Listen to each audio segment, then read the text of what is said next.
Given question क्या है ये देखो, all A are B, no B is C, no A is D. देखो ये चैप्टर स्टेटमेंट कंक्लूजन है और इसे सिलोजिज्म चैप्टर के अंदर रखा गया है। देखो इससे पहले मैं बहुत सारा क्वेश्चंस करवा दिया सिलोजिज्म चैप्टर का। मैं 50 क्वेश्चंस का सीरीज चलाऊंगा, चाहे वो रीजनिंग हो, एप्टीट्यूड हो, कंप्यूटर हो। इसके बाहर और कोई क्वेश्चंस प्रैक्टिस करने की नीड नहीं है। देखो इस चैप्टर को तुम दो तरीका से सॉल्व कर सकते हो, एक नॉर्मल तरीका से कर सकते हो, ठीक है, या फिर एक वेन डायग्राम से कर सकते हो, ठीक है। बट इससे क्या होता है ना, एरर होने के चांसेस मैक्सिमम रहते हैं। बट जो मैं तरीका बताने वाला हूँ ना 100% क्वेश्चन में एप्लीकेबल है विथ 100% एक्यूरेसी के साथ। तरीका क्या ना, ये देख लो, ये सिंपल सा एक रूल है, ये देख लो। मैं रूल को समझा देता हूँ, बेसिक सा रूल है, ज़्यादा कोई रॉकेट साइंस नहीं है इसमें, ठीक है। मैं इसे यहाँ से कॉपी कर लेता हूँ, ठीक है, मैं यहाँ पे इसे पेस्ट कर देता हूँ, ठीक है। देखो यहाँ पे क्या बोला जाए, रूल नंबर 1 क्या है, कभी भी पॉजिटिव स्टेटमेंट रहता है ना, कंक्लूजन उसका हमेशा पॉजिटिव आएगा। कभी भी निगेटिव स्टेटमेंट रहता है ना, उसका कंक्लूजन हमेशा निगेटिव आएगा।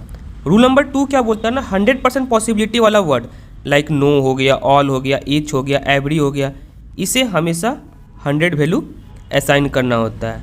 लेस देन 100% में क्या होता है, लाइक सम हो गया, ऑलमोस्ट हो गया, मेनी हो गया, इसमें हमेशा 50 वैल्यू असाइन करना होता है। ये था रूल नंबर 2, ये था रूल नंबर 1। रूल नंबर 3 क्या बोलता है ना, 100 के वैल्यू को तुम 50 असाइन कर सकते हो, बट 50 को कभी भी 100 असाइन नहीं कर सकते हो। चलो क्वेश्चन दिखाता हूँ मैं, ठीक है। यहाँ पे क्या है, ऑल ए आर बी, उसके बाद क्या है, नो बी इज सी, उसके बाद क्या है, नो ए इज डी। ये क्या है तुम्हारा, ये है पॉजिटिव स्टेटमेंट, ये क्या है निगेटिव स्टेटमेंट, ये क्या निगेटिव स्टेटमेंट। यहाँ पे ऑल है तो क्या हो जाएगा 100, यहाँ पे नो है तो क्या हो जाएगा 100। देखो नो भी ना एक प्रकार से 100% पॉसिबिलिटी को ही दिखाता है, नहीं मतलब 100%। कभी यस आ जाता है ना, ये भी 100% को पॉसिबिलिटी को दिखाता है, ठीक है। तो ये भी यहाँ पे नो है तो ये भी हो जाएगा 100। उसके बाद क्या है ना, बी सी डी को क्या असाइन करना। ऑलवेज रिमेंबर, सेंटेंस कभी भी पॉजिटिव होता है ना, उसका ऑब्जेक्ट हमेशा 50 होगा। ये क्या पॉजिटिव है तो ये 50 होगा, और कभी भी नेगेटिव रहता है उसमें हमेशा 100 होगा, ठीक है। अब चलो क्वेश्चंस को देखो क्या है, ऑल ए आर सी, ठीक है। तो यहाँ पे क्या है, ए है, यहाँ पे है सी, दो सेंटेंस कंबाइन हो रहा है। तो कॉम्बिनेशन का रूल देख लो, पॉजिटिव पॉजिटिव, कंक्लूजन हमेशा positive, negative negative, no relation, ठीक है, नो रिलेशन, कोई रिलेशन नहीं हो दो नेगेटिव सेंटेंस का, ठीक है। उसके बाद पॉजिटिव निगेटिव या वाइस वर्सा निगेटिव पॉजिटिव, ये क्या हो जाएगा, कंक्लूजन हमेशा निगेटिव होगा, ठीक है।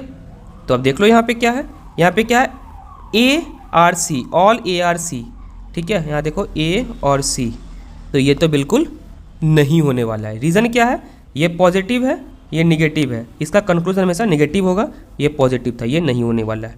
नो ए इज सी, ठीक है। देखो यहाँ पे कहाँ पे आ रहा है, ए और सी, बी से बी आराम से कट जाएगा, किसी एक वैल्यू तुम्हारा कॉमन होना चाहिए और किसी एक का तुम्हारा वैल्यू एटलीस्ट 50 होना चाहिए।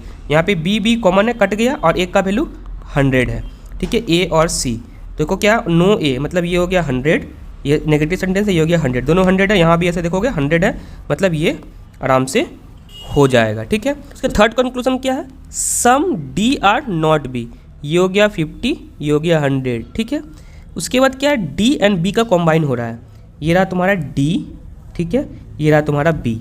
अब कैसे कॉम्बाइन होगा ये देखो, देखो यहाँ आराम से कॉम्बाइन हो जाएगा, यहाँ पे ए है, यहाँ भी ए है, ये ए कट गया, ठीक है। यहाँ पे तुम्हारा एक का वैल्यू 100 होना चाहिए, दोनों का वैल्यू 100 है, आराम से हो जाएगा। कंक्लूजन जो आएगा वो निगेटिव आने वाला है। तो यहाँ पे देखो क्या है, डी, यहाँ पे डी का वैल्यू 100 है, 100 को 50 में तुम कन्वर्ट कर सकते हो। यहाँ बी का वैल्यू भी 100 हो गया, बट बी का वैल्यू यहाँ पे 50 था, मतलब ये भी नहीं होने वाला है। उसके बाद थर्ड नंबर में सम बी, बी का वैल्यू क्या 50, 50 को 50 में तुम आराम से लिख सकते हो, ये हो जाएगा 100 क्योंकि ये निगेटिव है, ठीक है। डी का वैल्यू क्या है यहाँ पे 100, मतलब ये आराम से हो जाएगा। उसके बाद सी एंड डी, सी डी कहाँ पे आ रहा है, देखो सी डी सिर्फ यहाँ से आ रहा है। मैं क्या बोल रहा हूँ, कभी भी दो, ठीक है, निगेटिव स्टेटमेंट मिलकर के जो रिलेशन बनता है ना, नो रिलेशन में आता है। सी डी क्या है, देखो सी डी दो नेगेटिव नेगेटिव है, ये नहीं होने वाला है, सी डी नहीं होने वाला, सी डी नहीं होने वाला है, तो क्या हो जाएगा, ओनली 2 एंड 4 फॉलो। किस ऑप्शन में देखो तो 2 एंड 4 फॉलो, ये नहीं होने वाला, ये नहीं होने वाला है, option C is the correct one. शायद समझ में आ गया होगा। फिर भी कोई डाउट है कमेंट सेक्शन में पूछो, उसका रिप्लाई करूंगा। फिर भी डाउट सॉल्व नहीं होता है, स्पेसिफिक वीडियो बना के कमेंट में अटैच कर दूंगा। बट मेरे साइड से एक रिक्वेस्ट है, वीडियो इन्फॉर्मेटिव लगता हो, चैनल से हेल्प होता हो, बस इतना करना है, वीडियो को लाइक करना है, चैनल को सब्सक्राइब करना है, क्योंकि सब्सक्राइबर बहुत जरूरी है। Thank you.